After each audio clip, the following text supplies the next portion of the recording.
قريب وللأرض من كل حي نصيب وللناس حب لطول البقاء فيها وللموت فيهم دبيب وللدهر شد على أهله فبين مشت ونبل مصيب ألا كل ما هو آت قريب وللأرض من كل حي نصيب وللناس حب لطول البقاء فيها وللموت فيهم دبيب وللدهر شد على أهله فبين مشت ونبل مصيب وكم من أناس رأيناهم تفانوا فلم يبق منهم غريب وصاروا إلى حفرة تحتوي ويسلم فيها الحبيب أو المرأة تعجبه نفسه فأعجب والأمر عندي عجيب وما هو إلا على نفسه فيوما يشب ويوما يشيب ألا كل ما هو آت قريب وللأرض من كل حي نصيب وللناس حب لطول البقاء فيها وللموت فيهم دبيب وللدهر شد على أهله فبين مشت ونبل مصيب ألا يعجب المرء من نفسه إذا منعها إليه. بسم الله الرحمن الرحيم وصلى الله وسلم وبارك على سيدنا محمد وعلى آله وصحبه أجمعين. رب اشرح لي صدري ويسر لي أمري واحلل عقدة من لساني يفقه قولي. سبحانك لا علم لنا إلا ما علمتنا إنك أنت العليم الحكيم. اللهم علمنا ما ينفعنا وانفعنا بما تعلمنا وانفع بنا وزدنا علما يا رب العالمين. واغفر اللهم لنا ذنوبنا وإسرافنا في أمرنا وراجع بنا إلى الحق وإلى الصراط المستقيم. الأخوة طلبوا مني أن هذه المداخلة أن تكون باللغة العربية والفرنسية. يعني me demande d'intervenir dans les deux langues. سأحاول إن شاء الله. On va essayer de jongler. ونسأل الله سبحانه وتعالى التوفيق. هذا الموضوع موضوع هام جدا بل هو أساس الإسلام، ويعني لا يمكننا في هذه السويعة أن نتحدث عن آثار تزكية النفس، ولكن سنحاول أن نثير بعض هذه الثمرات، والغرض منها أن يسعى كل واحد منا أن يثمر في نفسه جهودا تمكنه من القرب من الله سبحانه وتعالى وأن يعيش الإسلام كما أراده لنا سبحانه وتعالى. Donc cette intervention va être un résumé en vérité, un condensé de ce que sont les effets de la purification de l'âme, de tazkiyat al-nafs. Et j'ai dit que cette démarche de vouloir se purifier nous recentre au sein même de ce qu'est l'essence du message de l'islam. Et le but en vérité de cette tazkiyah, c'est d'atteindre une certaine proximité avec Allah subhanahu wa ta'ala, et c'est le but même recherché de l'adoration. C'est le but même de l'islam. يقول ربنا سبحانه وتعالى في بعض الآيات التي تناول فيها التزكية، واخترت بعض الآيات فقط. يقول سبحانه وتعالى قد أفلح من زكاها وقد خاب من دساها. متحدثا عن النفس يقول الإمام القرطبي رحمه الله في تفسيره معنى زكاها أي من زكى الله نفسه بالطاعة، وهذا معنى جميل يستحق التأمل، أي أن الله يزكي بفضله من بذل الجهد في الطاعات بإخلاص وصدق ومع المجاهدة الدائمة. L'imam al-Qurtubi, dans son exégèse, rahimahullah, il a dit en commentant ce verset, certes a réussi celui qui la purifie, c'est-à-dire son âme, et est perdu celui qui la courant ou celui qui la souille, la sourate Shams. Il a dit Zakkaha, la purifier, c'est-à-dire qu'Allah purifie son âme par le moyen de l'adoration. Ce n'est pas l'individu qui purifie, mais c'est Allah qui purifie par l'acte de l'adoration.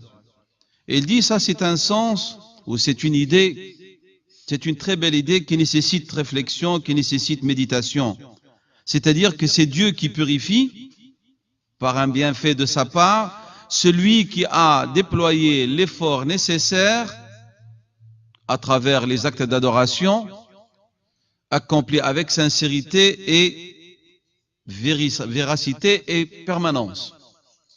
يعني في هذه الآية وحسب ما أشار إليه القرطبي التزكية لن تحصل أو هذه التحلية تحلية النفس بالصفات الحميدة وبالأخلاق الفاضلة التي تمكنها من أن تترقى في مقامات العبودية.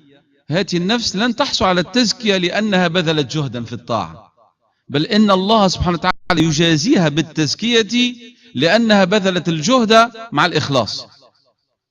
هذا معنى هام، لأن كثير من الناس يظنون أنهم بكثرة العبادة وبكثرة الطاعات سيزكون أنفسهم، وسنأتي إلى هذا الموضوع فيما بعد، أن العمل الجميل قد يكون باطنه قبيح ولذلك لا تحصل التزكية. On reviendra, Inch'Allah, à ce point soulevé par l'imam Qurtubi, parce que parfois on a une image d'une action qui est belle, qui est plaisante à Allah subhanahu wa ta'ala, qui est louable auprès de Dieu. Mais l'intérieur qui est à l'origine de cette action est quelque chose de laid, de mauvais. C'est pour ça que la tazkiya ne réussit pas. Celui qui se prétend accomplir tout cet effort, ces actes d'adoration dans un but de purification ne réussit pas cette opération. Pourquoi? Parce que la finalité n'est pas une finalité qui correspond au vouloir du Seigneur subhanahu wa ta'ala, et alors Allah le sanctionne en refusant de lui accorder cette purification de son âme. هذا أمر هام. يعني القضية في ديننا يعني ككل القضايا التي هي طرحت في القرآن أو طرحها نبينا صلى الله عليه وسلم أن الأمر كله من الله ومرده إلى الله، وأنه يجب في كل عمل أن يكون الله هو غايتنا، هو هدفنا. فمن كان الله غايته في كل عمل يسر الله له بالتوفيق بلوغ تلك الغاية. Celui qui, à travers n'importe quel acte qu'il accomplit, recherche Dieu, c'est-à-dire fait que Dieu est sa finalité, son objectif c'est Allah subhanahu wa ta'ala. Allah subhanahu wa ta'ala va faire en sorte que l'acte réussit, puisque la finalité recherchée c'est Dieu. Alors Dieu va accorder ce qu'on appelle en arabe at-tawfiq, la réussite, le succès pour atteindre cette finalité. Raison de plus s'il s'agit des choses de tous les jours, raison de plus lorsqu'il s'agit d'un acte des plus louables, des plus importants, qui est la purification de l'âme, c'est-à-dire dans une finalité spirituelle. Il faut que la finalité soit Dieu pour qu'il nous accorde, par un bienfait de sa part, la réussite dans cette démarche. ويقول تعالى ألم تر إلى الذين يزكون أنفسهم بل الله يزكي من يشاء. Surat An-Nisa, l'ayat 140, Dieu exalté dit, n'as-tu pas vu ceux-là qui se déclarent purs, alors qu'en vérité c'est Allah qui purifie qui il veut. Donc نلاحظ هنا أن الآية القرآنية يعني فعلا تبين ما أراد أن يشرحه لنا الإمام القرطبي. Nous constatons que ce verset, cette parole divine, elle est explicite, et c'est de là que l'imam Qurtubi a pu déceler ce sens, qu'en vérité c'est Dieu qui purifie et non pas l'individu qui se purifie. Dans un autre verset de la sourate Taha, la sourate 20, le verset 76, Allah subhanahu wa ta'ala dit, يقول الله تعالى ومن يأته مؤمنا قد عمل الصالحات فأولئك لهم الدرجات العلى جنات عدن تجري من تحتها الأنهار خالدين فيها وذلك جزاء من تزكى. Allah subhanahu wa ta'ala dit, et quiconque vient vers son Seigneur tout en étant croyant après avoir fait les bonnes œuvres, voilà donc ceux qui auront les plus hauts rangs, les jardins d'Éden sous lesquels coulent les ruisseaux, où ils demeureront éternellement, et voilà la récompense de ceux qui se purifient. C'est-à-dire, si Allah accorde la récompense éternelle qui est le paradis dans c'est-à-dire les jardins d'Éden, c'est qu'il y a eu un acte, mais cet acte a été agréé par Allah subhanahu wa ta'ala. التزكية إذن هي عملية روحية، نقول بلفظ آخر هي عملية تعبدية يقصد بها الإنسان إخلاص العبادة لله تعالى بغية الترقي والقرب منه. هذه غاية تزكية النفس. Donc c'est quoi? C'est une démarche à travers, par le biais d'actes d'adoration. Ces actes d'adoration expriment réellement une soumission globale et totale à Allah subhanahu wa ta'ala. Le but recherché, c'est la proximité de Dieu, mais pour que cette proximité soit atteinte, on y parvient, il faut qu'il y ait une sincérité dans la démarche. Lorsqu'il y a cette démarche sincère, il y a une récompense qui sont les jardins d'Éden annoncés dans ce verset.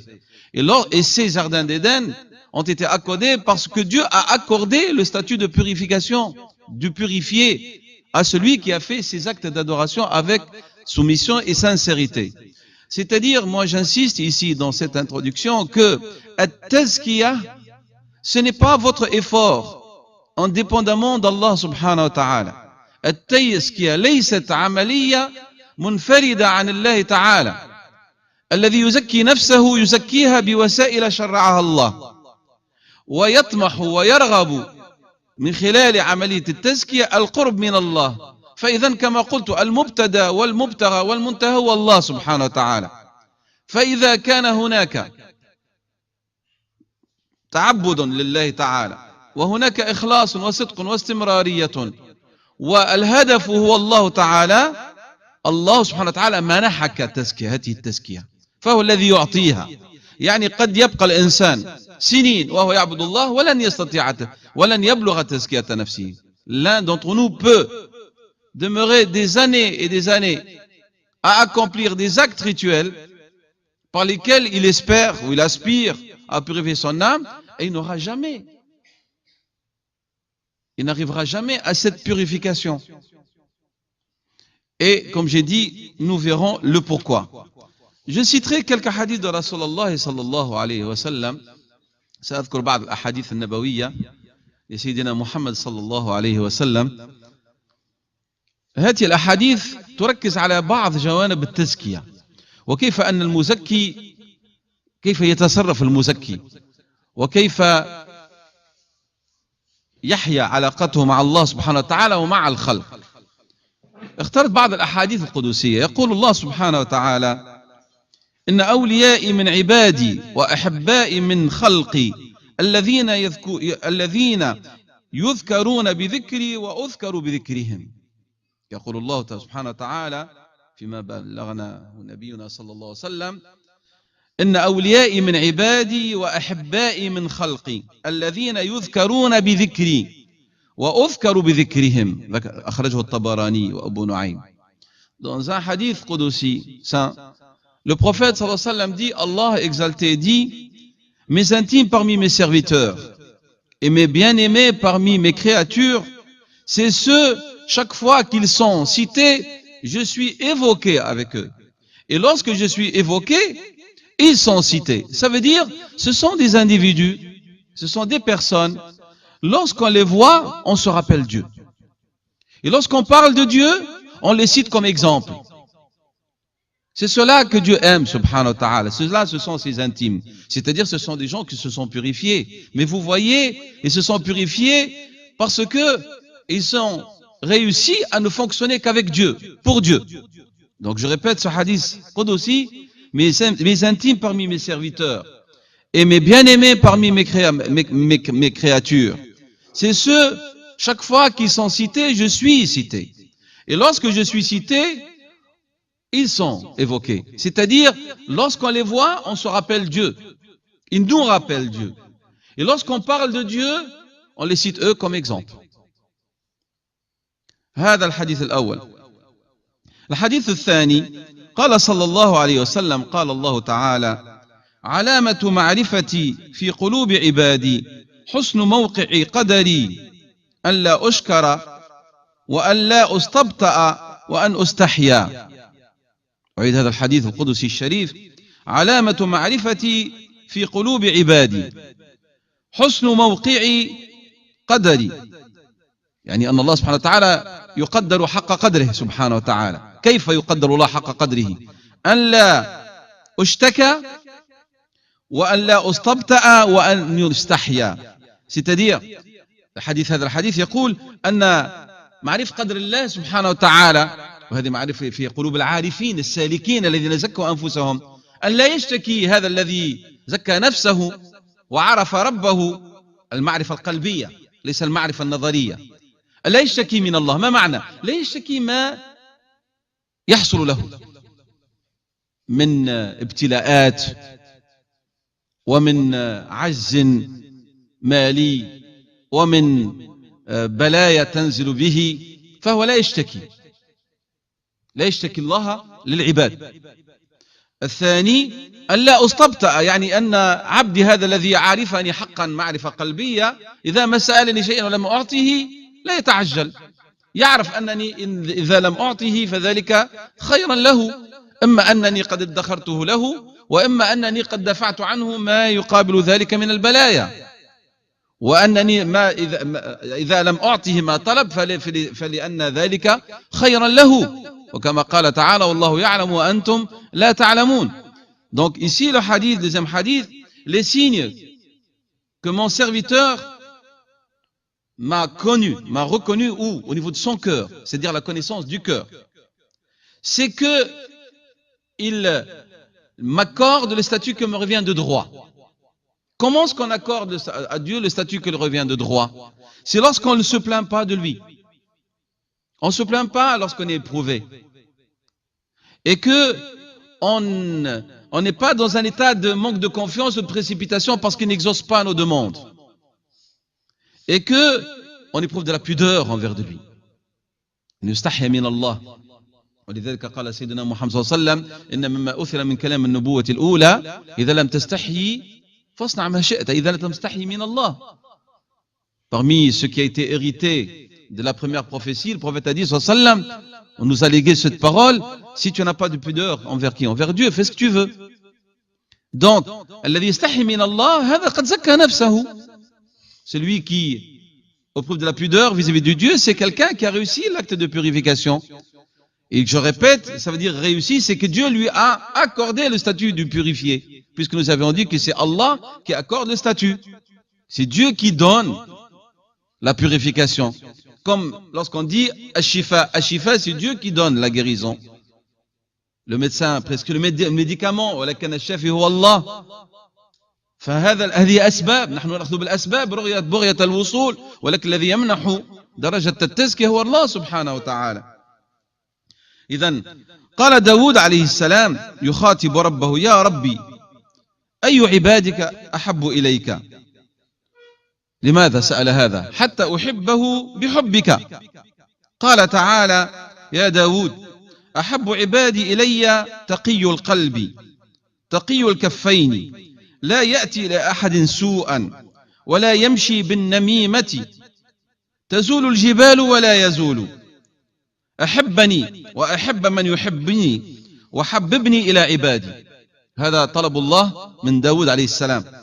قال داود: يا ربي إنك لتعلم أني أحبك وأحب من يحبك فكيف أحببك إلى عبادك قال الله عز وجل ذكرهم بآلائي وبلائي ونقمائي يا داود إنه ليس من عبد يعين مظلوما أو يمشي معه في مظلمته إلا أثبت قدميه يوم تزول الأقدام خرجه البيهقي الحديث المنصرم الحديث خرجه الديلمي سيدنا داود عليه السلام c'est dans une munajat dans une confidence intime avec Dieu s'est adressé à lui et dit Seigneur quel est le serviteur que tu aimes le plus pour que je l'aime par ton amour Dieu lui a dit subhanahu wa ta'ala ya Daoud celui que j'aime le plus d'entre mes serviteurs c'est celui qui a le cœur pur pieux les mains propres taqiyul kaffayn il ne nuit à personne il ne fonctionne pas entre les hommes par un namima c'est-à-dire il ne sème pas la zizanie entre les gens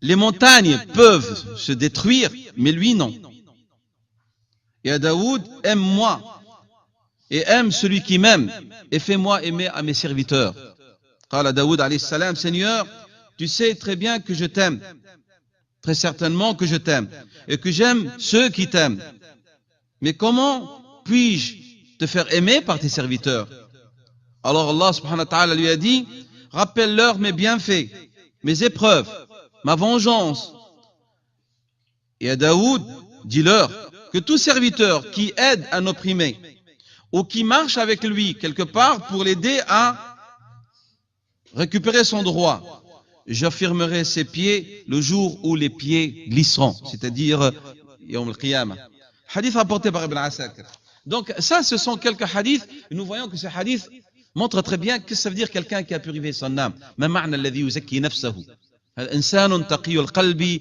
تقي اليدين لا يمس أحدا بسوء إنسان يسعى في منظمة الناس لا يمشي بالنميمة بين الناس un purifié c'est quelqu'un qui a le cœur pur les mains propres il n'aime pas la zizanie il aide les opprimés et les soutient donc nous voyons que la purification n'est pas un souhait n'est pas une affaire théorique, un idéal. C'est quelque chose qui doit passer par des moyens. Comme toute chose. Comme toute chose, il y a la relation cause à effet dans notre religion. لابد من هناك علاقة بين السبب ومسبب دائما في ديننا. حتى على مستوى العقائد وعلى مستوى الروحانيات. دائما. المشكل فينا في وفيكم وفي المسلمين أننا نريد أن نصل إلى درجات التزكية وأن نترقى ونصل إلى القرب من غير الأخذ بالأسباب يعني من غير جهد يعني ككل أحوالنا حتى أحوالنا الدنيوية نريد أن ننجح من غير تخطيط ومن غير عمل نريد أن نستغني من غير جهد ولا بلاء نريد الجنة من غير تعب يعني c'est la problématique au niveau de la purification de l'âme c'est la même problématique par laquelle je m'accuse et j'accuse les musulmans, c'est qu'on veut obtenir tout sans fatigue. Et on oublie que Allah subhanahu wa ta'ala a institué une loi universelle. Qanoun, namous. Ce qu'il y faut disposer des moyens. L'asbab, les causes. Pour arriver à la finalité. Et même dans l'opération spirituelle, c'est la même démarche qu'il faut déployer. En y ajoutant sincérité et permanence dans l'acte. Moi, je vais rappeler un petit peu سأذكر ما هي حقيقة تزكية النفس حتى نكون في الإطار. تزكية النفس هو تطهيرها. Lorsqu'on dit تزكى أي طهر. التزكية c'est التطهير, c'est la purification. وهو أمر زائد على التربية. C'est quelque chose de plus que l'éducation. Mes parents m'ont éduqué, m'ont montré le chemin de la religion, de l'assiduité spirituelle. Ça c'est un minimum. Donc mes parents m'ont éduqué, peut-être certaines sphères que je côtoie m'ont appris comment puis-je entretenir une relation qui fait de moi quelqu'un d'éduqué, mu'addab, تأديب عملية تأديبية. Donc on reçoit cette éducation. نحن نتلقى هذه التربية في صغرنا وحتى في سن الكهولة. كل واحد منا تلقى مجموعة من الأخلاق الصالحة. Chacun d'entre nous a reçu un acquis de règles, de conduite, ce qu'on appelle le bon comportement. Chacun a reçu ça. Lorsqu'on est arrivé à cette certitude qui est due à cet accompagnement dans l'éducation, إذا وصلنا إلى هذا الحق، هذا الحد من الحق، هناك أمر زائد الآن. Il y a quelque chose de plus qui s'ajoute à cet acquis، وهو ما يسمى بالاجتهاد. Donc on va faire un effort en plus. سيجتهد كل واحد منا في تعرف الحق. Chacun va déployer un effort en plus pour connaître cette vérité et pour ne pas la perdre. تزكية النفس في الحقيقة هي شيء موجود في كل إنسان، والتربية رسخته كما يقول علماؤنا يقولون الإنسان مفطور على أن يصلح أفعاله وأخلاقه. شيء موجود في الفطرة، الوالدين إضافة فقط ولكن موجود في الفطرة. donc العملية التربوية هي تيسير أن الإنسان يمشي في هذا المسلك الخلقي الفطري الذي في طبيعته.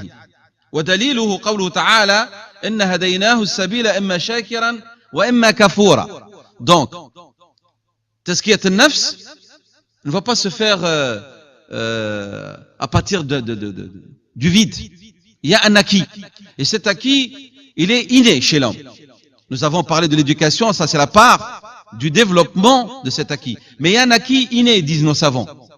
Et cet acquis inné, on va dire, il apparaît dans l'effort que chacun d'entre nous déploie pour avoir une certaine moralité, des bonnes règles de conduite, une certaine bienséance. Ça, c'est quelque chose qui est né en lui. Et la preuve, Allah subhanahu wa ta'ala dit, nous lui avons indiqué le chemin pour qu'il soit reconnaissant ou ingrat. Donc l'homme, il peut aller dans l'une des deux voies qu'Allah subhanahu wa ta'ala, par cette fitra, le lui a indiqué. Alors pourquoi on fait tazkiya? On fait tazkiya parce que l'insan min tab'ihi al-ghafla. الإنسان من طبعه الغفلة. الإنسان من طبعه حب الراحة، يكسل كسول. الإنسان له نفس إذا ما غفل عن محاسبتها أو عن تقوية الجوانب الإيجابية فيها فإنه قد ينزلق في المسلك الآخر. إن هديناه السبيل إما شاكرا أو إما كفورا. Donc pourquoi est-ce qu'on fait l'acte de tazkiya? Parce que l'homme par nature, son âme aime la douceur, elle aime le confort, le luxe, le repos. L'homme par nature, son âme, elle est paresseuse. Et s'il oublie de l'alimenter, de l'auto-juger, de la critiquer, elle risque d'aller dans l'autre chemin que Dieu a cité, subhanahu wa ta'ala, imma shakiran ou imma kafura, où il risque d'être devenir ingrat. Donc c'est pour ça qu'on fait cette amalite de tazkiya, c'est-à-dire d'une autre manière, an-nafsu hiya ra's al-balaya. An-nafsu hiya ra's al-balaya idha lam tuhat bil-inaya. ولذلك قال سيدنا علي رضي الله عنه أعدى أعدائك هي نفسك التي بين جنبيك. Donc ton nafs, elle est la cause de tous les maux. Sayyidina Ali disait, ton pire ennemi, c'est ton nafs que tu portes entre tes entrailles, tes côtes. C'est ça ton pire ennemi. فالنفس كالصنم. قرأناها بعض علمائنا من الصالحين قال هي كالصنم ومن عبد النفس فهو يعبد الصنم.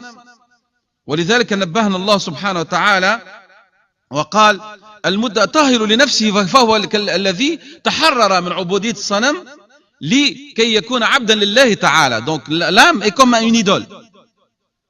Si tu la suis, tu es comme un adorateur d'une idole. Lorsque tu te libères d'elle, eh ben tu reviens vers le sens réel de l'adoration qui est l'adoration de Dieu subhanahu wa ta'ala. Donc le monothéisme, en vérité, par principe, c'est la libération de l'homme de l'adoration du sanam, le premier et le plus dangereux, qui est nafs. نحن on se trompe toujours d'ennemis, vous le savez. دائما نخطئ نحن ودائما نظن أن العدو هو خارجي. العدو الخارجي واضح. كافر شيطان لعنه الله. أصحاب السوء واضحين يتحركون. فالذي لا يراهم ولم يعد يراهم لأن نفسه خيرت له أنهم أصدقاؤه وأحباؤه. On se trompe دائما نخطئ بينما العدو اللدود هي النفس الداخلية. On se trompe toujours d'ennemis. Et on croit que l'ennemi c'est Shaitan. Oui, il est là, la'anahullah, il est apparent. Le mécréant, il est apparent lorsqu'il se déclare ennemi. Les alliés de Satan, ils sont là, ils sont déclarés. Et parfois, on les considère et les prend pour des amis et des alliés parce que notre nafs nous les a montrés ainsi. Donc c'est elle qui est à l'origine de tout. ولذلك التزكية هذه التزكية هي أساس وقمام العبودية. ولذلك علماء اهتموا بها. والغريب أننا نحن بدأنا الآن نتذكر ونريد أن نتحدث في التزكية. نحن معاشر المسلمين الآن نريد أن نتحدث عن التزكية، وإذا ما رأينا شيخا أو عالما من علمائنا يتحدث عن التزكية ومس حديثه قلوبنا تأثرنا، بينما الأصل يجب أن يكون التأثير دائم ومستمر لأن ذلك هو أصل وحقيقة الإسلام. Ce qui est ridicule, c'est que nous, maintenant, on commence à être attentifs à un discours qui parle de la purification, alors qu'en vérité, c'est l'essence même de l'islam. On a oublié. Et les écrits sont nombreux depuis le début. Et les discours des compagnons sont nombreux. Et de nos prédécesseurs qui attirent notre attention sur l'importance de tazkiyat al-nafs. فالأمر ليس بالجديد ولكن نحن غفلنا عن ذلك. إذن الله سبحانه وتعالى نبهنا إلى هذا الأمر الخطير فقال ولتنظر نفس ما قدمت لغد. نفسك هي التي مسؤولة. Allah subhanahu wa ta'ala dit, donc pour attirer notre attention, que tout vient de l'âme, tout part de cette nafs. Il a dit que chaque âme voit bien ce qu'elle a avancé pour demain. ولذلك قال بعض الحكماء من استولت عليه النفس صار أسيرا في حب شهواتها محصورا في سجن هفواتها ومنعت قلبه من الفوائد ومن سقى أرض الجوارح بالشهوات فقد غرس في قلبه شجرة الندامة. Certains de nos prédécesseurs qui ont bien compris ce que veut dire tazkiyat al-nafs et que la nafs, elle est l'essence même, elle est l'essentiel dans toute opération d'adoration. Il a dit, celui dont le nafs a une emprise sur lui, eh ben il en devient son prisonnier. Prisonnier de quoi? Prisonnier de l'amour de ses passions. Il est encerclé dans la prison de ses erreurs. Elle va empêcher son cœur d'atteindre les effets positifs. Et celui qui arrose la terre de ses membres par les passions, ben en vérité il a planté dans son cœur l'arbre du regret. هذه تزكية النفس. إذن تطهير النفس هو السعي إلى الله سبحانه وتعالى غرض بغية القرب والسعي إليه سبحانه مع طلب المغفرة لتقصيرنا أولا في إداء حق العبودية ظنا منا أن تزكية النفس أمر زائد فلقد أمرنا الله تعالى أن نرغب إليه في إتمام ما قصرنا في اكتسابه لأن العون من الله تعالى. ولذلك قال بعض الحكماء وهناك من نسب ذلك لسيدنا جعفر الصادق رحمه الله من زعم أنه يصل إلى الحق ببذل المجهود فهو متعنن أي متعب لنفسه. Donc تطهير النفس a pour but de rechercher la proximité de Dieu mais aussi demander pardon à Dieu pour avoir manqué à notre devoir vis-à-vis de lui. Et c'est pour ça que Dieu subhanahu wa ta'ala nous a demandé de chercher cette tazkiya. Pourquoi? Pour parfaire, pour compléter ce manquement. Et lorsqu'il y a cette démarche, alors Dieu accorde cette proximité. C'est pour ça que certains citent cette parole, certains l'attribuent à Sayyidina Ja'far al-Sadiq, rahimahullah, il a dit, celui qui prétend qu'il arrive par son propre effort à la vérité avec un grand V, eh ben, c'est quelqu'un qui se fatigue en vérité. Ça veut dire que personne ne peut atteindre cette proximité s'il n'y a pas une aide, une intervention d'Allah subhanahu wa ta'ala. الجهد وحده لا يوصل إلى التزكية، فلا بد من التوفيق من الله سبحانه وتعالى. إذا صح القصد والعزم atteindre par son propre effort التزكية, la purification de son âme, est tout à fait un leurre. Il faut qu'il y ait une guidance, un appui et un soutien de la part de Dieu subhanahu wa ta'ala. في الكابوس الضم. التزكية هي تأديب وتهذيب للنفس بالاستمرارية. Donc التزكية هي تأديب، الإنسان يؤدب نفسه، يهذبها، عملية التهذيب عملية صقل. الإنسان عنده سكينة فيها بعض الانحدارات فيصقلها حتى تصير يعني قاطعة ولا تترك أثرا. فإذا التزكية هي عملية تهذيب، ولكن تهذيب باستمرارية. فكل الناس قادرون على هذا، كل الناس قادرون على تهذيب أنفسهم، لأن للكل قدرة، كلنا لنا قدرة ولنا القوة لتحصيل هذه الفضيلة. والقدر الذي سيحصل عليه كل واحد منا هو رهينة الجهد الذي سيبذله. Chacun d'entre nous peut arriver à cette tazkiya. التزكية ici, disent nos savants, هي تهذيب, c'est-à-dire c'est un polissage. Vous avez un couteau, mais pour qu'il soit tranchant sans laisser de traces, qu'est-ce que vous faites? Vous allez l'aiguiser jusqu'à faire disparaître ses encorchures. Et bien, nafs, c'est la même chose. Vous allez polir cette nafs, et ce polissage, chacun d'entre nous est capable de le réaliser. Mais simplement, le degré à atteindre dans cette purification dépend de la capacité et de la force et de l'effort que chacun va déployer. Mais on y ajoute toujours une continuité. La permanence, elle est très importante. الاضطراد في عملية التزكية أمر ضروري. وأيضا هناك كما قلنا دائما الإخلاص. هذا التهذيب أو هذه التزكية يتمثل في الحقيقة في أن يهاجر الإنسان ما نهى الله تعالى عنه، والإتيان بما أوجب على سبيل الفرض، ثم النوافل. Donc, التزكية c'est quoi en vérité? On entend beaucoup de discours. C'est premièrement éviter, quitter ce que Dieu a interdit. Et puis déployer un effort supplémentaire pour acquérir ce qu'il a recommandé. Ce qu'il a recommandé, et c'est ça ce qu'on appelle jihad en vérité. قال تعالى والذين جاهدوا فينا لنهدينهم سبلنا. الآية عامة تتحدث عن جهاد الكفار وتتحدث عن جهاد النفس، لأن الذي يجاهد الكفار هو الذي جاهد نفسه فأجبرها بهذه التزكية على أن لا تخاف، أن لا تجبن، وأن تكون مستعدة لكي تضحي بحياتها من أجل قضيتها، من أجل الله سبحانه وتعالى. إذن فحتى الجهاد هو قضية نفسية في الأول. Donc ce verset il parle du jihad dans le sens général. Il y a le jihad, c'est-à-dire déployer tout cet effort, donner sa vie pour Dieu.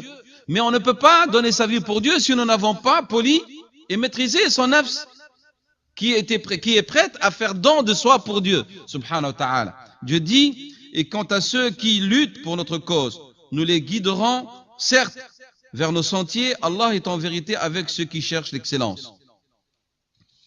هذه الهجرة الهجرة يعني أن يهجر الإنسان ما نهى الله عنه هجرتان. هجرة ما نهى الله عنه وهجرة عظمى وهو هجران فضولات الشهوات. بدأنا نتحدث عن شيء آخر الآن. هذا القسم المشترك الذي يمكن لكل إنسان أن يأتي به ويجب أن يأتي به. الآن ما قلنا التزكية هي على قدر كل واحد منا، على قدر الجهد الذي يبذله. الهجرة هجرتان، هجرة ما نهى الله عنه، هذه الأولى. وهناك هجرة عظمى يسميها علماء التزكية، وهو أنك تهجر الزائد من الشهوات. يعني هناك الضروريات، الأكل والشرب الضروري، ولكن الضروري هو جرعة ماء حتى لا يموت الإنسان. الزائد تشرب 3 كيسان. الضروري أن تأكل كما قال سيدنا محمد صلى الله عليه وسلم بحسب ابن آدم لقيمات يقمن صلبه. هذا الضروري. الزائد أنك تعبيها حتى ما تلقى وين تتنفس، هذا الزائد. فالذي يزكي نفسه يتعفف عن هذا الزائد. Donc الهجرة, le fait de quitter ce que Dieu a demandé de quitter, il y en a deux sortes.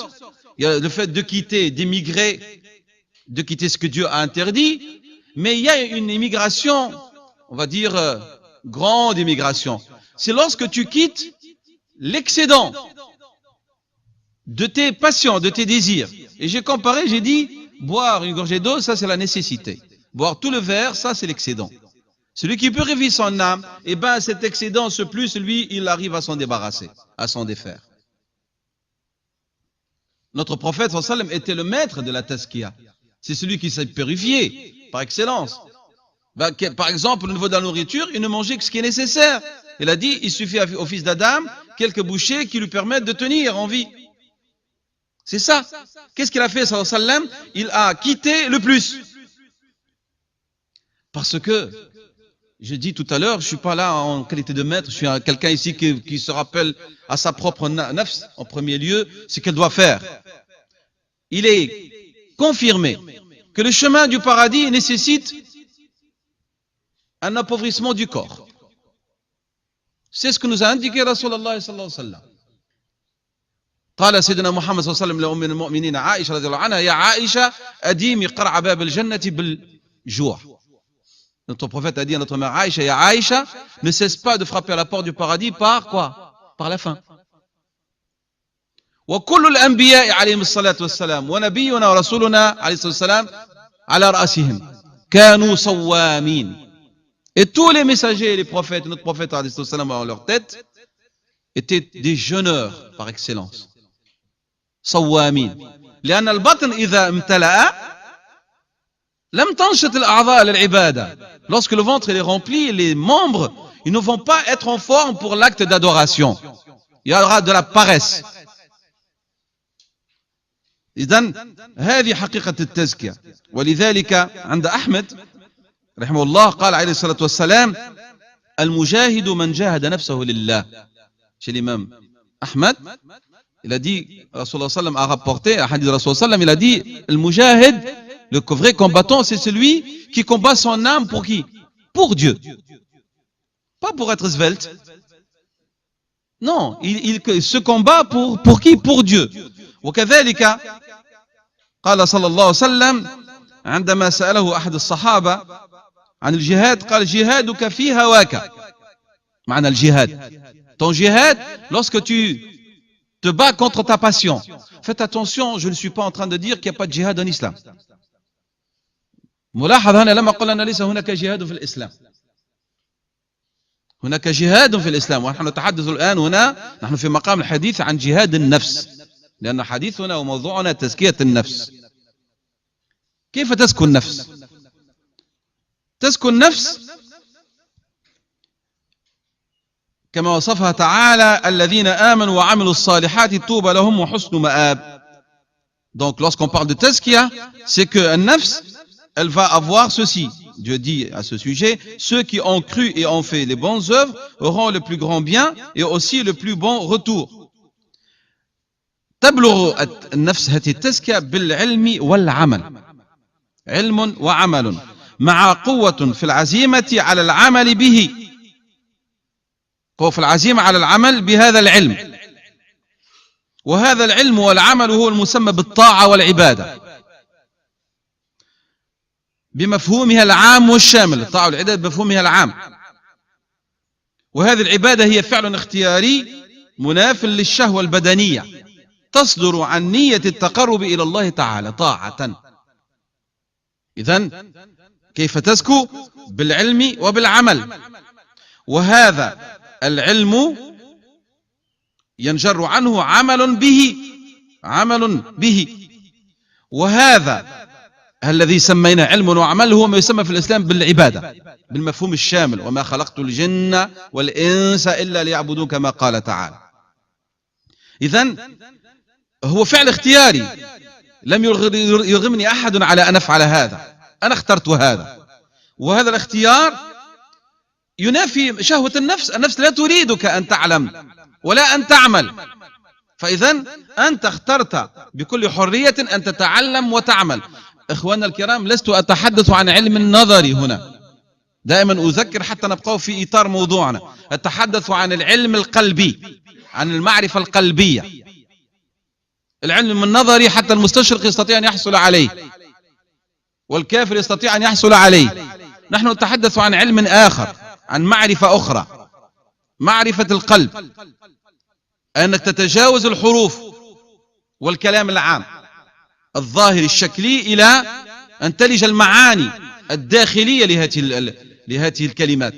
إذن فعندها أنت قد ألزمت نفسك، أرغمتها، وهذا مناف لشهوتها. وماذا تريد من كل هذا؟ التقرب إلى الله طاعة. أنت تتقرب إلى الله لكي تزكي نفسك، ولكن في الحقيقة لكي تريد أن تبين لله تعالى أنك مطيع له.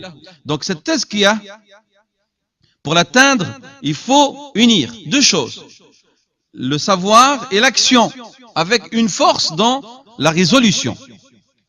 Pourquoi? Pour mettre en pratique ce savoir. C'est pour ça que Dieu subhanahu wa ta'ala a décrit les gens qui font cet acte de tazkiya. Ce sont ceux qui ont cru et ont fait les bonnes œuvres. Mais il y a une constance.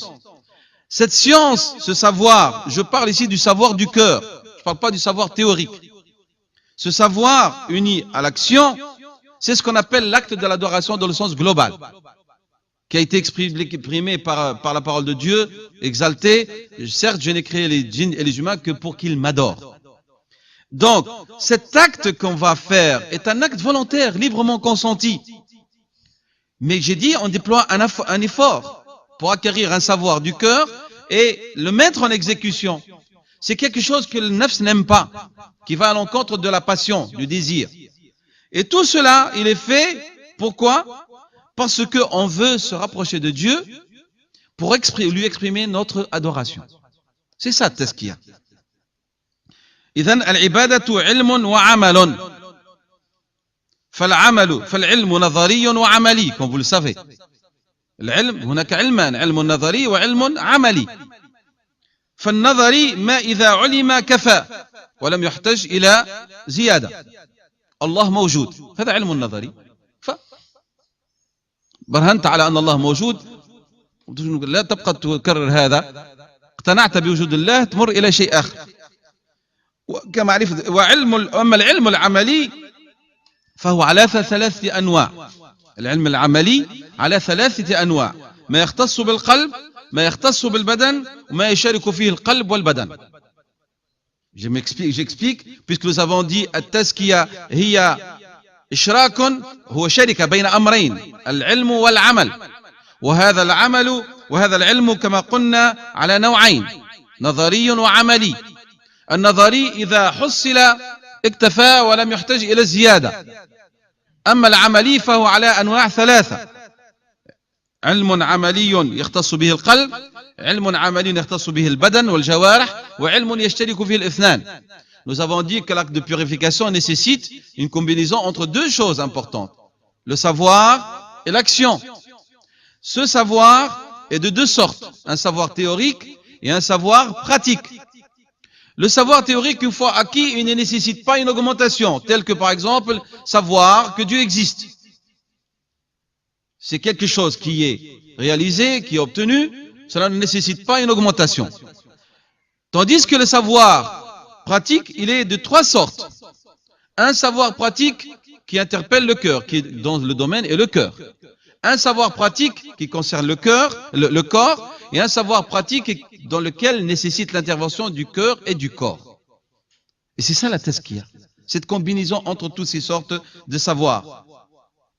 Cette action pratique, ce savoir pratique, qu'on appelait amal, mais en vérité c'est un savoir. Il y a un savoir pratique wajib, obligatoire. هناك علم عملي واجب وهو ما يسمى بالعدل. يسميه علماؤنا العلم العدل. C'est-à-dire معنى أنك إذا قمت به أثبت وإذا تركته عوقبت، وهذا هو العدل. عملت واجب يجازيني الله، تركت واجب يعاقبني الله، ولذلك سمي عدل. وهناك زائد وهو يسمى بالإحسان، وهو ما يسمى بالإحسان، وهو إذا ما عمله الإنسان أثيب عليه، وهذا هو موضوع التزكية. Donc, ce savoir pratique, si on le subdivise autrement, est de deux sortes. Il y a un savoir pratique obligatoire. On l'appelle un savoir pratique obligatoire d'équité. Lorsqu'on l'exécute, on est récompensé. Lorsqu'on le délaisse, on est sanctionné. Justice. Et puis, il y a un savoir pratique qu'on appelle ihsan. C'est quelque chose de plus. Et c'est celui-là, lorsqu'on le fait, on est récompensé. Et c'est cette sorte de savoir qui est le sujet de at-tazkiyah. D'accord? At-tazkiyah, c'est-à-dire, nous avons dit, la personne va chercher cette action en plus. Mais on ne peut pas parler de tazkiyah si on ne sait pas exécuter, on n'a pas exécuté l'obligatoire. متفاهمين أن التزكية هي الزيادة. هذه الزيادة كما قلنا على الذي حصل من التربية ومما هو موجود في النفس فطري. ولكن لا يمكن الإنسان أن يترقى وأن في مقامات العبودية وأن يزكي نفسه إذا لم يحصل عن الواجب. لابد من المرور من الواجبات، يعني بطريقة مبسطة. كيف يطمح إنسان أن يزكي نفسه وهو متقاص عن الصلوات الخمس مثلا، لا يؤديها في أوقاتها، لا يؤدي حق الله سبحانه وتعالى في ماله، لا يرعى ذمة الناس، لا يفرق بين الحلال والحرام في مأكله ومشربه، وبعد هذا الإنسان يأتي ويشتري الكتب التي تتحدث عن تزكية النفس. هذا يعني نوع من الهذيان. Comment quelqu'un peut-il aspirer à une purification de son âme s'il ne passe pas par l'obligatoire?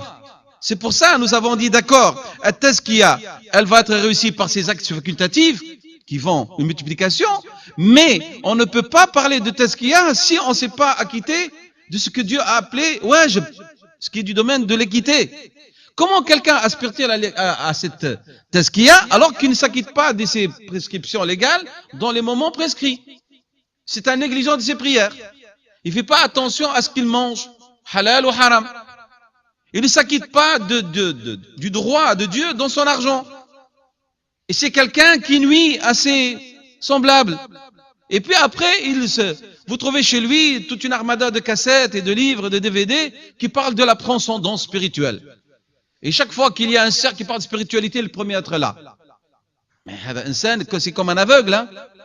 Il a une lanterne devant ses yeux, mais il ne voit pas la lumière avec. C'est une personne qui manque de clairvoyance. Donc, التزكية تمر حتما من أداء الواجب العدلي ثم بعد ذلك تزداد حدتها وسرعتها بقدر الجهد المبذول فيما سماه علماؤنا بالإحسان. هذه هي التزكية. donc تزكية هي عمل وعلم أي واجب عدل وإحسان. إذا داوم الإنسان على هذه العملية، عملية التزكية التي تمر عبر الواجب العدل والمندوب الإحسان، امتحن قلبه. ما هي سهلة، هي دخلنا وصلنا الباب وزكينا وخرجنا من الحمام. هناك امتحان. والدليل قوله تعالى أولئك الذين امتحن الله قلوبهم للتقوى. النتيجة لهم مغفرة وأجر عظيم. On croit que nous, parce qu'on est en train de s'acquitter de l'obligatoire, qu'on est en train de faire un excédent dans l'acte d'adoration, ça y est, la porte est ouverte devant nous pour réussir la tazkiyah. Non. Mais dès que vous commencez dans ce cheminement, première épreuve, premier examen, Dieu va tester votre cœur. Il va le tester. Et c'est ce que Dieu dit dans le surat al-Hujurat 49. Ceux-là sont ceux dont Allah a testé leur cœur. C'est-à-dire pour voir leur mérite. Le résultat, pourquoi? Pour voir ce sont des gens qui méritent la piété. Eh bien, le résultat, ils auront un pardon et une grande récompense. Imtihan. ثم يكون كما وصفه الله تعالى. Lorsqu'il y a imtihan, il y a réussite. Alors à ce moment-là, ce cœur muzakka min Allah, par le travail de tazkiyah qu'on a fait, c'est très important qu'on parle ainsi. إذا قام المزكي بعملية التزكية زكاه الله، فقبل أن يزكيه يمتحنه، وبعدما يمتحنه ويثبت الله سبحانه وتعالى يقول ولكن الله حبب إليكم الإيمان وزينه في قلوبكم وكره إليكم الكفر والفسوق والعصيان أولئك هم الراشدون. Lorsqu'on réussit ce passage, on a déployé tout cet effort pour acquérir un savoir et une pratique avec toutes les subdivisions citées, et que nous avons été éprouvés. Dieu à ce moment-là dit, mais Allah vous avez fait donc aimer la foi et l'a embelli dans vos cœurs, et vous avez fait détester la mécréance, la perversité et la désobéissance. Le début de la tazkiya, on commence à sentir ses fruits, ses effets. Lorsque cette démarche de tazkiya est réussie ainsi, et la personne commence à sentir ses effets, جاءه داع من الله. جاءه داع، هذا ما سماه أبو حامد الغزالي رحمه الله، قال نور يقذفه الله في القلب. مش أنت خذيته، مش أنت حصلت عليه بجهدك، جهدك لا قيمة له إذا الله سبحانه وتعالى لم يعلم منك صدقا ورفض منك هذا العمل وهذا الجهد. عنده يقذف الله سبحانه وتعالى في قلبك هذا النور، وهو هذا الداعي، وهو قوله تعالى هو الذي أنزل السكينة في قلوب المؤمنين ليزدادوا إيمانا مع إيمانهم.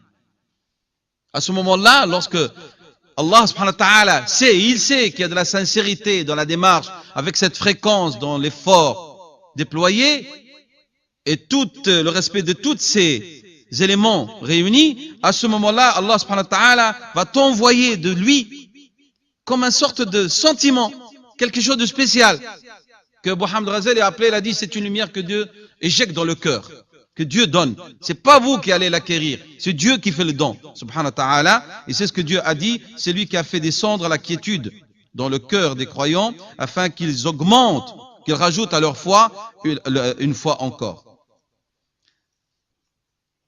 عندما يزكي الإنسان يصير يعني إنسان آخر، يعني يرى عليه أثر ذلك، وهذا الأثر هو ما يسمى بالخلق الحسن الراسخ في النفس. Lorsque l'insan arrive à cet état, alors il va avoir une sorte de comportement en permanence qui va se constater, qui va être senti par les autres, parce que son âme, elle a maintenant un aspect de lequel elle ne se défait plus, c'est cette qualité merveilleuse. Donc, نستطيع أن نقول التزكية هي اجتهاد دائم حتى لا يخبو عمل الخير الذي تعودت عليه النفس. التزكية, donc c'est quoi? C'est un effort permanent pour que cette lumière, la flamme de cette belle action qui est devenue une qualité de l'âme ne s'éteint pas. Donc, المجتهد المزكي لنفسه المتدرب عليه المتقوي فيه بالله، المتقوي فيه بالله، أؤكد على هذا الكلام، إنسان يتقوى في عملية التزكية بالله سبحانه وتعالى، قد يصير بحيث يكون له من الله تعالى واق يحفظه من الأفعال القبيحة ويحثه على فعل الخير. هذا ما نبه إليه الله سبحانه وتعالى في وصف أوليائه أولئك الذين كتب في قلوبهم الإيمان وأيدهم بروح منه. Allah subhanahu wa ta'ala, lorsqu'il y a cette démarche et que l'âme acquiert cet aspect en permanence, eh ben, celui qui se purifie, qui déploie tout cet effort, qui s'appuie sur Dieu, son secours c'est de Dieu qui vient. Il ne réussit pas cette opération de lui-même. Allah subhanahu wa ta'ala lui envoie un protecteur qui va le préserver de tous les actes de perversité et qui va l'inciter à faire le bien en permanence. Et c'est ce que Dieu subhanahu wa ta'ala a dit lorsqu'il a décrit ses serviteurs bien-aimés et intimes. Il a dit subhanahu wa ta'ala, ceux-là, il a prescrit la foi dans leur cœur et il les a soutenus de son secours, de son assistance. تزكية النفس أو كما يسميها بعض إخواننا ومشايخنا تحليتها. ما معنى تحليتها؟ أي أنها ستلبس حلة جديدة. Elle va avoir un nouveau habit. Et c'est quoi ce nouveau habit? Ce sont les bonnes vertus. C'est ça تزكية النفس. Celui qui voit son nafs, elle n'a pas acquis les bonnes vertus, c'est-à-dire son opération et son œuvre n'a pas réussi. Elle doit acquérir s'il y a de la sincérité et un soutien de la part de Dieu et une assistance, elle va acquérir une apparence réelle, qui est cette vertu. Elle ne s'acquiert pas en un jour. On a participé à un Qiyam Layl, demain on a Mouzaki. شاركنا في قيام ليل في حلقة غدوة ما شاء الله زكينا أنفسنا. لا، مش هذا التزكية، هذا كلام فارغ. ولذلك نحن لم نزكي أنفسنا وما زلنا تائهين، لأننا نحضر قيام ليل مرة في الشهر نقول الحمد لله تم كل شيء، زكينا أنفسنا وكثرت علينا باللقاءات التربوية. إيش زكينا؟ ما زكينا ولا شيء. إذن بل هي تحصل شيئا فشيئا بالتدرج، بل قد تحصل بقليل الطاعات مع المداومة، ولن تحصل بكثير الطاعات مع الانقطاع. التزكية elle s'acquiert pas d'un jour, c'est un jour après jour, c'est une permanence et c'est une gradation, et elle peut s'acquérir par peu d'actions qui durent et non pas par une activité massive d'adoration, une veillée toute la nuit et puis rupture, c'est fini, il n'y a pas de tazkiya. Qu'est-ce qui se passe? Eh bien, le serviteur, c'est comme quelqu'un qui est en train de dompter un cheval. Il ne va pas réussir. En un jour, il faut du temps. Eh bien, celui qui veut dompter son âme, il faut du temps. Alors, lorsqu'on réussit, هذه عملية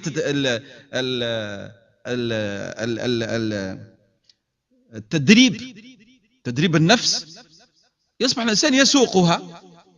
Elle va le suivre طائعة صاغرة حتى يخرج من طبعه كل المعاصي ويخرج نفسه من مجال الغفلة ويخرج نفسه من الكسل ويسوقها بالتوبة على الدوام.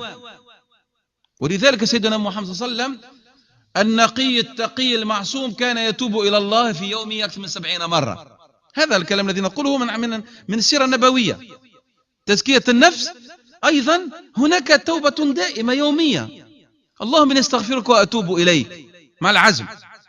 وكما قال أبو حامد الغزالي رحمه الله إن الإيمان لا يبدو في القلب نكتة بيضاء، فكلما ازداد الإيمان ازداد ذلك البياض، فإذا استكمل العبد الإيمان ابيض قلبه كله.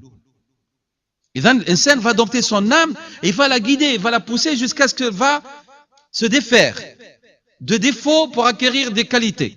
Elle va se défaire de la paresse. Elle va se défaire de la négligence. Il va guider son âme par un repentir en permanence. Le prophète sallallahu alayhi wa sallam, lui, le préservé, l'infaillible, il se repentait 100 fois et 70 fois par jour selon les hadiths dans lesquels il demandait pardon à Dieu.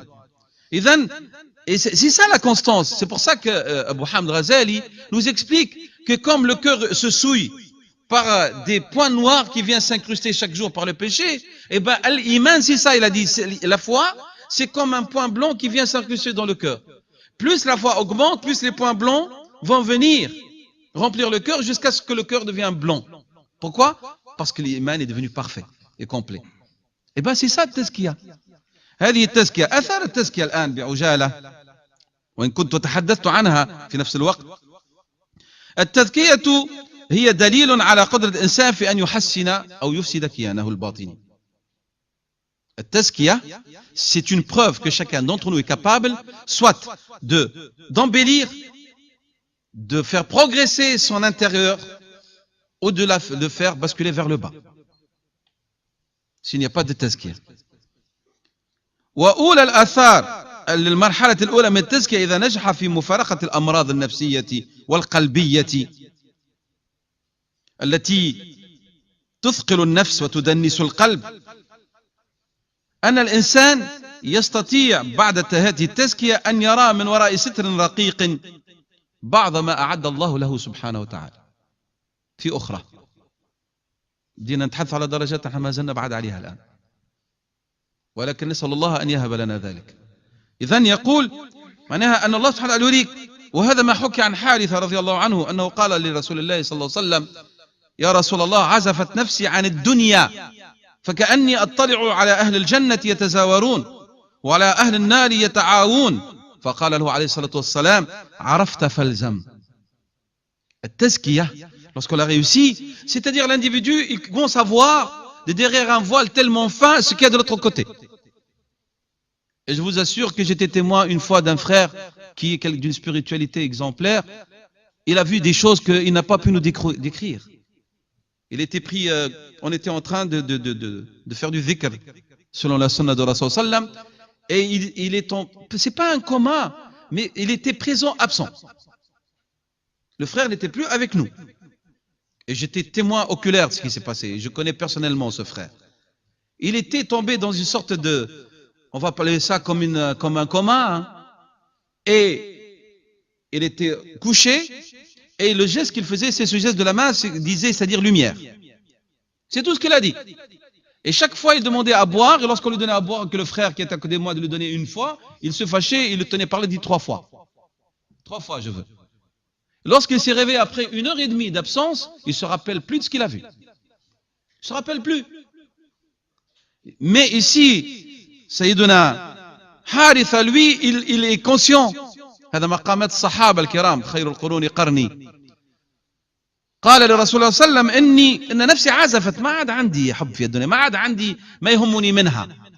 لماذا؟ لأنني الله مكنني من أن أراه، فكأنني مع أهل الجنة أراهم يتزاورون وأسمع إلى أهل النار يتعاون فيها. فقال له رسول الله صلى الله عليه وسلم عرفت، يعني قلبك قد عرف الحقيقة واطلعت على الحقيقة، فالزم إياك أن تبخل على المداومة. Le hadith rawah Tabarani wal Bazzar. Donc, lorsqu'il y a cette tazkiya, qui est, comme j'ai dit, quelque chose à la portée de tout le monde, d'élever, d'embellir son âme ou de la rabaisser, eh bien la personne réussit à se débarrasser de ces fléaux, de ces maladies de l'âme, qui souillent le cœur et qui nous donnent cette paresse. Il voit de derrière, comme j'ai dit, un voile très fin, des choses de l'au-delà. Et c'est ce qu'a dit Sayyiduna Haritha à Rasulullah sallam. Il a dit à Rasulallah, mon nafs, mon âme, n'a plus d'envie de cette vie d'ici-bas, ne tient plus à cette vie d'ici-bas. J'ai pas comme l'impression, mais comme si je suis réellement, je vois les gens du paradis se rendre visite mutuellement. Et j'ai l'impression de voir les gens de l'enfer qui hurlent de douleur. Le prophète lui a dit, sallam, tu as su. Alors, demeure là. Ne quitte pas cette station où tu es arrivé. Le hadith est rapporté par Tabarani wal Bazzar. إذا نجح الإنسان في تزكية نفسه فإن المثيرات تعجز على أن تمارس إكراها واقعيا على قراراته. كل واحد منا يشوف نفسه أين هو في من هذا الأمر. نعم، إن الإنسان ليس ملكا مجبرا بالقانون الأخلاقي مثل الملائكة، ولكنه يملك القدرة والاستعداد للخروج والتحرر والصعود. L'être humain, lorsqu'il réussit cette opération de tazkiya, tout ce qui est passion, tout ce qui est sujet d'excitation, qui va exciter ses instincts, n'auront plus aucun effet sur lui. C'est-à-dire, lorsqu'il va prendre des décisions, il les prend en toute liberté. Il n'y a plus d'emprise de l'instinct et de l'âme. Nous ne sommes pas des anges. Les anges n'ont pas le choix. Ce sont des créatures qui ne commettent pas de péché. Mais, lorsqu'on réussit le tazkiya, on a la capacité de pouvoir transcender et se libérer. التزكية من آثارها حسن الخلق وهو أثقل ما يوضع في الميزان كما قال رسولنا صلى الله عليه وسلم. Parmi les effets et fruits de la tazkiya, c'est que la personne acquiert une bonne moralité, un bon comportement. Et vous le savez, comme a dit le prophète sallam, le bon comportement, c'est la chose qui pèsera le plus lourd dans la balance, le jugement dernier. Qu'est-ce que le bon comportement? En 2 mots rapidement, comme a été défini par nos savants.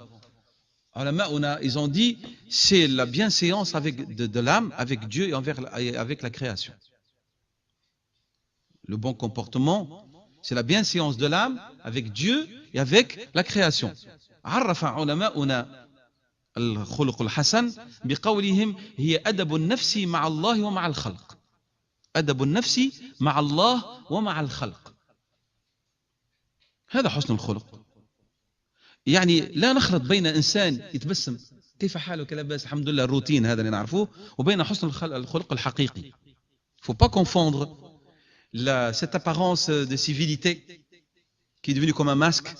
Se rencontre, comment allez-vous? Ça va, il fait beau, vous allez bien, وإحنا عندنا بالعربية بخيرين بخيرين وعليكم السلام. مش هذا حسن الخلق. حسن الخلق يعني هناك هو شعور حقيقي غير مدنس، مش بعد ما قالوا كيف حالك هو يقلب هو يبدأ يقطع. حسن الخلق أنك فعلا لما تلقى الإنسان بوجه طلق أو طليق يعني تلك حقيقتك. Donc, lorsqu'on dit husn al-khuluq, c'est lorsque tu rencontres quelqu'un, tu lui souris, et ben ce sourire, il est vérité. Il n'est pas hypocrisie. Dès qu'il tourne le dos, et ben tu changes du discours et tu le coupes en morceaux. C'est ça husn al-khuluq. ولذلك كما قلت قال علماء هي أدب النفس مع الله ومع الخلق. الغزالي رحمه الله تعالى يقول أن الأخلاق الحميدة هي الأبواب المفتوحة من القلب إلى نعيم الجنان، ولذلك كان ضبط النفس وتنقيتها وتزكيتها هو مراد الله تعالى بقوله قد أفلح من زكاها، وإهمالها هو المراد من قوله تعالى وقد خاب من دساها. Abu Hamd al-Ghazali rahimahullah a dit que le fait d'acquérir les bonnes vertus, la bonne moralité, ce sont les portes ouvertes du cœur vers le paradis, vers les délices du paradis. C'est ainsi, lorsque quelqu'un maîtrise son âme et la purifie, eh ben c'est le vouloir de Dieu lorsqu'il a dit il a le succès celui qui la purifie, son âme. Et le fait de la délaisser, c'est ce que Dieu voulait dire lorsqu'il a dit et il a, donc, il aura la déception, l'échec, le regret, celui qui la souille, cette âme. فالتزكية هي تغيير أخلاقي للنفس بالطاعات وبفعل الخيرات وبترك المنكرات من أفعال القلوب وأفعال الجوارح الاثنين. Donc تزكية النفس, donc c'est le fait de changer. Il faut changer, modifier sa manière d'être par l'effort en permanence, par les actes d'adoration, par les bonnes actions, par le délaissement des actes, des mauvaises actions, et au niveau du cœur et des membres. Il y a des gens qui ne volent pas, qui sont honnêtes, mais ils ont de la rancune et de l'envie. Eh bien, cette personne n'a pas purifié son âme. Elle n'est pas pure, ce n'est pas une personne de bonne moralité, parce qu'elle purifie ses membres publiquement, mais à l'intérieur, c'est le désert. فالمقربون من الله سبحانه وتعالى المهتدون برسول الله صلى الله عليه وسلم هم السالكون خلقه عليه الصلاة والسلام. Donc, المزكون, les purificateurs de leur âme, ceux qui ont atteint la proximité de Dieu, les intimes de Dieu, c'est ceux qui cheminent dans la voie de Dieu en cheminant derrière Rasulullah sallallahu alayhi wa sallam en suivant son exemple dans sa moralité, son comportement. C'est ça التزكية. ومن آثار التزكية أن تحصل تلك النقلة الفعلية التي ينقل بها المزكي أو ينقل بها المزكي نفسه من الأخلاق المذمومة إلى الأخلاق الحميدة، فينتزع سلوكا سيئا ويغرس مكانه سلوكا محمودا ليصبح طبعا وجزءا من شخصيته لا يتصرف إلا على هداه. لأن التزكية هي رياضته على الإخلاص لله تعالى ومراقبته والمداومة على الخلق الكريم وكسر الشهوة، أي ضبط لقوى النفس. عندما يحصل صلاح وقوة الشهوة عندها تتغير. Donc, parmi les conséquences, les effets de la tazkiya, c'est qu'il y a une transformation. Il y a quelqu'un qui va se déplacer d'une situation vers une autre. Un déplacement de quoi? De son nafs. De quoi? Des mauvaises actions, des défauts vers des vertus. Des méfaits vers les vertus qui vont devenir. Comment il va réussir? Il va déraciner une perversité, un méfait, et va s'aimer ou enraciner une vertu. هذه ما سميتوها التخلية والتحلية. التخلية évite. التحلية ils acquièrent حتى يحلي نفسه وتكون في ذاك المستوى. Jusqu'à ce que ce comportement louable devienne une qualité de nafs. Alors qu'est-ce qui va se passer? Alors il va y avoir, par exemple, lorsqu'il va avoir cette force au niveau de son âme vers les vertus, il va avoir de la chasteté. Il va éviter tout ce qui est avidité. Il va faire attention à rechercher le bien et l'intérêt et l'illicite dans ce qu'il mange, dans ce qu'il boit, dans ses relations sexuelles. Il va éviter tout ce qui l'éloigne de Dieu, et il va par exemple acquérir la notion de solidarité, de soutien, et non pas la passivité devant ce qui arrive aux musulmans. Un exemple. Il va aussi devenir courageux après qu'il était un lâche. Mais aussi, par la vertu qui a été acquérie par le nefs, il va être quelqu'un de tempéré et non pas quelqu'un de téméraire là d'une manière aveugle. Et aussi, il va être quelqu'un de modéré. Donc quoi? Dans la colère, dans la tristesse. Il va devenir quelqu'un de plus digne, mais pas jusqu'à ce que l'ego l'emporte, mais dignité avec mesure. Il va devenir quelqu'un qui réfléchit, ces moments de silence sont plus fréquents que ces moments de discours, parce qu'il est enclin à la méditation, plus qu'au bavardage futile. Donc il va libérer son nafs de la traîtrise, de la tricherie, de la tromperie. Ce n'est pas un vicieux, un pervers. Donc c'est quelqu'un qui devient de modéré. Et en même temps, c'est quelqu'un qui va s'auto-juger en permanence.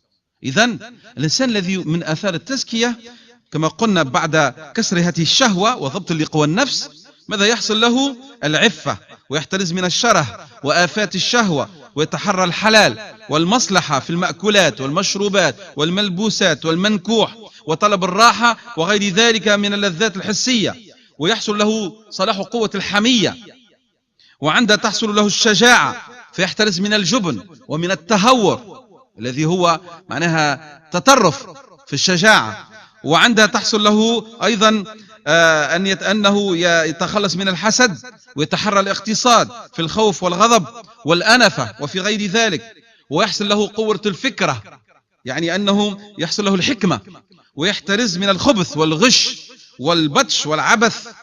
ومن آثار التزكية النفس أن هناك تحول، فالجهل يصير علما، والشح يصير جودا وكرما، وبدل الشره هناك عفة، وبدل الظلم عدالة، وبدل البطش التؤدة.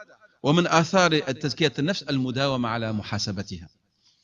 سأختم إن شاء الله، لأن الموضوع هذا موضوع يعني يأخذ الوقت وخصوصا نحن نتكلم عربي فرنسي. قال أحد الصالحين ابن مهران: التقي أشد محاسبة لنفسه من سلطان غاشم ومن شريك شحيح. قلت من آثار التزكية محاسبة النفس، وهذا من الصالحين الذي فهم ولزم. يقول: التقي أشد محاسبة لنفسه من سلطان غاشم ومن شريك شحيح. J'ai dit parmi les effets de la purification, c'est l'auto-jugement. Et la preuve, Ibn Mahran, qui est un des pieux qui est arrivé, qui a compris, il a dit, eh ben, at-taqi, le pieux, donc celui qui s'est purifié, il se juge plus qu'un roi, un juste tyran, juge les gens, et plus qu'un associé avare, lorsqu'il te demande des comptes. Ben, imaginez un associé avare, lorsqu'il vous demande des comptes, imaginez que vous êtes sous l'emprise d'un tyran qui vous demande des comptes, et ben, normalement, vous devez juger votre nafs plus que cela. هذا ما قال ابن مهران. ومن آثار تزكية النفس أن تفيض آثاره على الجوارح حتى لا تتحرك إلا على وفقها. ومن آثار تزكية النفس طول الصمت والحكمة والاستفادة مما يسمع ويشاهد من خير وشر. Parmi les effets de tazkiyat al-nafs, c'est que l'effet de cette tazkiya va apparaître sur les membres, qui vont plus agir que conformément à son vouloir. Et parmi les effets de la tazkiyat al-nafs, le silence et la sagesse, et le fait de tirer des leçons de ce que la personne entend, regarde, que ce soit du bien ou de mal. Elle tire des conséquences. ومن آثار تزكية النفس حب الله وحب نبيه صلى الله عليه وسلم وحب العلماء والصلحاء وملازمتهم. Et parmi les effets de tazkiyat al-nafs, c'est d'aimer Dieu, aimer son prophète, aimer les pieux et les savants et aimer leur compagnie. Et non pas, wallah, un tel, j'aimerais bien, on va le visiter, franchement, c'est un frère, masha'Allah, avec lui, le temps passe très court, c'est quelqu'un qui blague, vraiment, il a la parole facile, vraiment, qu'est-ce qu'on se marre avec lui. C'est ça, tazkiyat al-nafs. Hubbu as-salihin.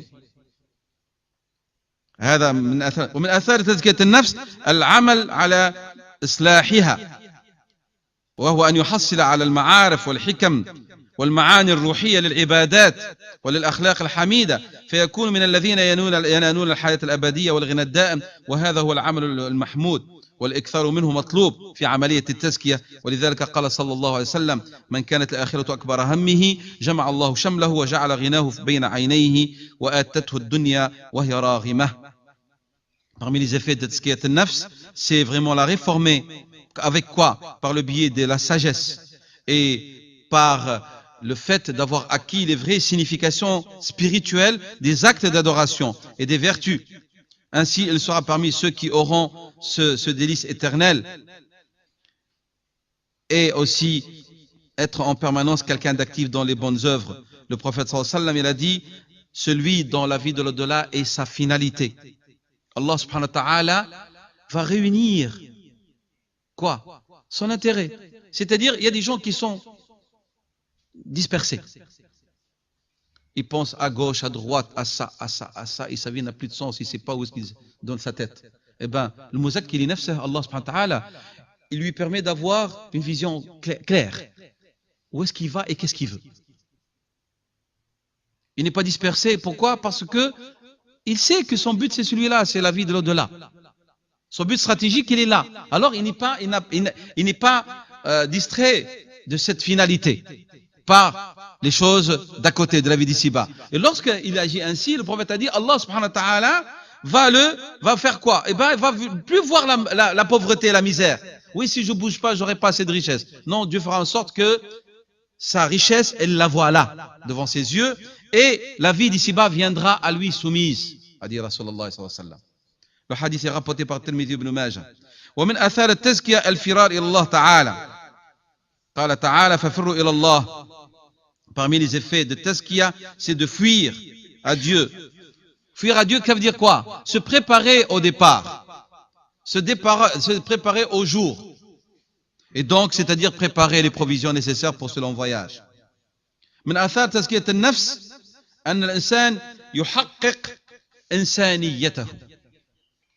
يعني يحصل الإنسان المعرفة الحقيقية، وذلك باستكمال مقومات العبودية التامة.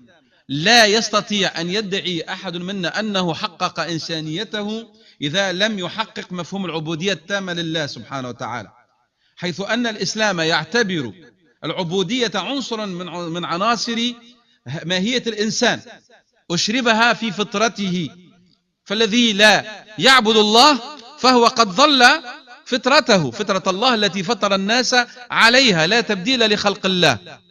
Donc, parmi les effets de la tazkiya, c'est que l'individu va acquérir la vraie connaissance. Et cette vraie connaissance lui permet de réaliser sa vraie humanité, son vrai humanisme. Le fait qu'il est un homme. Pourquoi? Parce que lorsque tu te réalises à travers la tazkiya, en vérité, tu as réalisé l'ubudiyya, la soumission à Dieu. Et cette soumission à Dieu, eh ben, elle est ton essence. Et elle fait partie de ton essence. Dieu dit, subhanahu wa ta'ala, la fitra, la nature selon laquelle Dieu a créé les hommes, pas de modification dans la création de Dieu. Abdun lillah, subhanahu wa ta'ala. Cette tazkiya va te permettre quoi? Elle va te permettre de mieux, on va dire, faire valoir cette fitra. Cette fitra qui est en toi, c'est-à-dire l'adoration de Dieu. Bil quwwa, bil fi'l ila al-wujud. فالعابد بالفعل هو المحقق لماهيته في الواقع. يقولوا علماء الأخلاق. Celui qui يزكي نفسه، الذي يزكي نفسه ويحقق مفهوم العبودية، هو الذي حقق إنسانيته في الواقع. فالذي لا يعبد الله هذا إنسان ألغى نفسه من الواقع. إذن فعندها تتحقق درجات عليا للناس في عملية الصعودية بعد ذلك، فيكون الاصطفاء والولاية، ويتحقق للإنسان الأنس بالله والرضا عن الله وحسن التوكل والثقة والرجاء. هذه كلها تأتي بعد، هذه كلها تأتي بعد. سيدنا علي رضي الله عنه كان يقول: من أمات نفسه في الدنيا أحياها في الآخرة. التزكية. Donc, une fois qu'on a fait tout cet effort d'affirmer sa fitra dans la vérité, dans la réalité, c'est-à-dire réaliser son essence dans la réalité, eh bien, la personne à ce moment-là va commencer à sentir la transcendance réelle. Et à ce moment-là vient l'intimité, le degré de l'intimité, vient le degré de la proximité. Mais pour cela, à ce moment-là, lorsqu'on le réalise avec cet effort en permanence et tout ce que nous avions dit précédemment, alors qu'est-ce qui va se passer? À ce moment-là, les mots qu'on voit dans certains livres de spiritualité, l'intimité avec Dieu, l'acceptation, rida, la satisfaction de Dieu, le vrai abandon, confiant à Dieu, ar-raja, l'espoir en Dieu, tout cela, ce sont des conséquences qui viennent après Tazkiya. C'est après qu'il y a eu Tazkiya, alors on arrive à cela. Et alors, pour arriver à cela, ben, je rappelle toujours qu'il faut meurtrir son nafs. Sayyidina Ali a dit ça, il a dit, celui qui fait mourir son nafs dans cette vie d'ici-bas, en vérité, il lui donne la vie dans l'au-delà. Qu'est-ce que ça veut dire? Ça veut dire celui qui va asservir son âme et ses passions, il va les rendre caduques. Les passions, il va les chasser. Dans cette vie, et cela bien sûr ne peut se faire qu'avec le tazkiya, selon le cadre légal bien sûr, pas selon le darwasha et d'autres méthodes qui sont non conformes à la sunna, et bien celui-là trouvera une béatitude dans l'au-delà. Alors le fait d'avoir asservi son âme, c'est comme l'avoir fait mourir, et les béatitudes obtenues dans l'au-delà, ben c'est ce que Dieu subhanahu wa ta'ala a appelé, donc c'est ce que Sayyidina Ali a appelé hayatuha, sa vie. إذن فقهر النفس إماتتها هذا معناها وإحياؤها هو بنيل الجزاء في الآخرة النعيم وإذا ما نجح العبد في هذا ارتقى إلى درجة الأحباب المقربين الذين قال فيهم تعالى فلا تعلم نفس ما أخفي لهم من قرة أعين. Lorsque l'individu réussit cette démarche, cet effort qui n'est pas aussi simple que cela et que nous avons dit qu'il doit être constant jour après jour avec gradation, à ce moment-là Dieu dit aucun être ne sait ce qu'on a réservé pour eux comme réjouissance en récompense de ce qu'ils œuvraient. أيها الأخوة والأخوات التزكية إذن هي كمال النفس وصلاحها وغناها بالاستقامة من جميع الوجوه وبلوغها إلى درجة الطمأنينة لا يكون إلا بعد صلاح القلب. هنا تذكير أخير الذي يريد أن يزكي نفسه لابد أن يزكي قبل أن يزكي نفسه قلبه. هذه تركته للأخير قصدا. تزكية النفس تأتي بعد تزكية القلب. هكذا يقول علماؤنا لأن القلب هو الملك. القلب هو الملك ولذلك قال رسول الله صلى الله عليه وسلم ألا إن في الجسد مضغة إذا صلحت صلح الجسد كله وإذا فسدت فسد الجسد كله ألا وهي القلب. فإذا ما صف القلب خلع على النفس الطمأنينة من؟ الله سبحانه وتعالى والسكينة والرضا فأدت الحقوق وذلك لأنها جانست القلب ووافقته في أكثر أموره ولذلك فالتزكية هي المرابطة على ثغر القلب وإصلاحه ودفع النفس في مراده وإلزام الجوارح بقراراته فتبدو على جوارح العبد عندها الخشوع والوقار وعلى وجه النور والبهاء. Donc, la tazkiya de nafs ne peut se réaliser qu'après avoir au préalable purifié son cœur. J'ai laissé ça, comme j'ai dit en arabe, la dernière exprès. On ne peut commencer à parler de tazkiyat an-nafs si nous n'avons pas purifié le cœur. Parce que le cœur, compare les savants musulmans au roi. Il est le roi. Et les membres sont, et les instincts et tout cela sont ses serviteurs. Et le prophète a dit, sallam, la preuve est le hadith. Il a dit, certes, dans le corps, il y a un morceau de chair. S'il est purifié, tout le corps sera purifié, c'est le cœur. Lorsque le cœur est purifié, à ce moment-là, l'âme va avoir elle va gagner comme effet direct la quiétude, l'acceptation, et elle va accepter de s'acquitter des devoirs. Pourquoi? Parce qu'elle va fonctionner en harmonie, en symbiose avec le cœur, et elle va être d'accord à lui obéir. Et donc, c'est pour ça, tazkiya, c'est quoi? C'est le fait de se tenir avec fermeté et en état d'éveil devant quoi? La frontière du cœur. C'est là où est le problème. À ce moment-là, nafs va aller dans son sens et elle va obliger, contraindre les membres à agir conformément à cela. Alors, il va s'obtenir à ce moment-là, à la fin, le recueillement, cette sorte de charisme qu'Allah donne. Il y a des gens qu'on a côtoyés, et lorsqu'on les voit, on dit La ilaha illallah. Il y a quelque chose qui se dégage d'eux.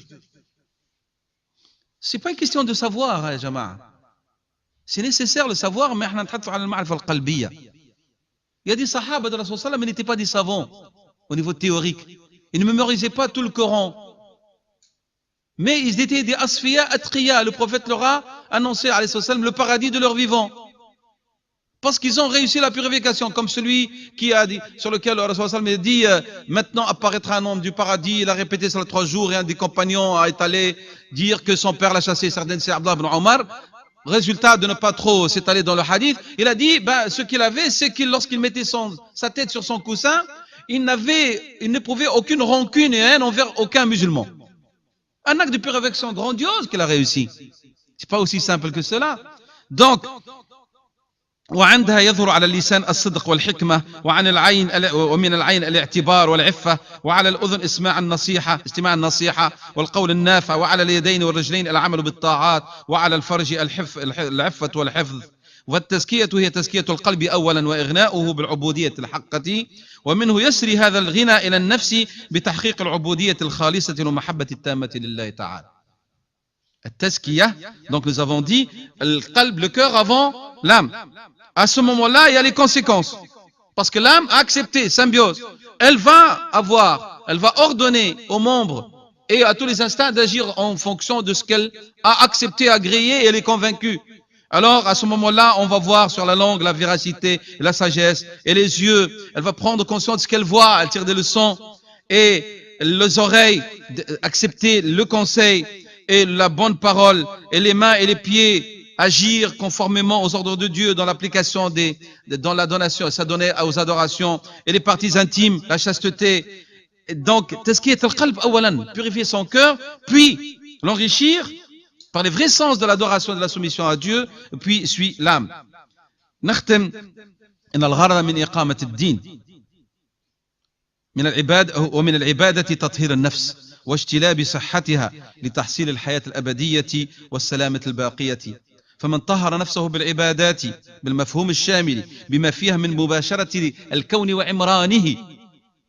parce que هناك من يظن التزكية هي التخلي عن الحياة. هناك من يظن أن التزكية اعتزال الناس في صومعة وعدم القيام بالواجبات الدنيوية والدينية. كما قال الإسفرايني رحمه الله ذهب مرة إلى جبال لبنان وكان هناك من اعتزل المسلمين بدعوى أنهم يريدون تزكية أنفسهم فقال لهم يا أكلة الحشيش اخرجوا وانظروا ماذا فعل المبتدعة بأمة محمد صلى الله عليه وسلم. Donc, lorsqu'on parle de tazkiya, le but, lorsqu'on veut vraiment vivre l'islam, et le but des actes d'adoration, c'est tazkiyat al-nafs. Et qu'elle soit en bonne santé sur le plan spirituel, pour qu'elle réussisse à acquérir ce paradis éternel. Et l'ibada dont on parle ici, l'adoration, dans le sens global, y compris participer à peupler la terre. Et non pas s'isoler dans un lieu des autres, en prétendant que c'est ainsi, par cet ascétisme, qu'on va acquérir tazkiya. Et j'ai parlé d'Abu Ishaq al-Isfarayini, rahimahullah, qui s'est adressé à ceux qui ont mal compris qu'est-ce que tazkiya, et se sont isolés dans les montagnes du Liban, et il est allé les voir, en leur disant, ô mangeurs de l'herbe, sortez et venez voir ce qu'ont fait les innovateurs avec la Ummah de Muhammad sallallahu alayhi wa sallam. C'est-à-dire, yuzakki nafsahu wa ya'mur bil ma'ruf wa yanha 'anil munkar. Il fait tazkiya et il ordonne le bien et interdit le mal. Il fait tazkiya et c'est un membre actif dans la société humaine. هذه التزكية.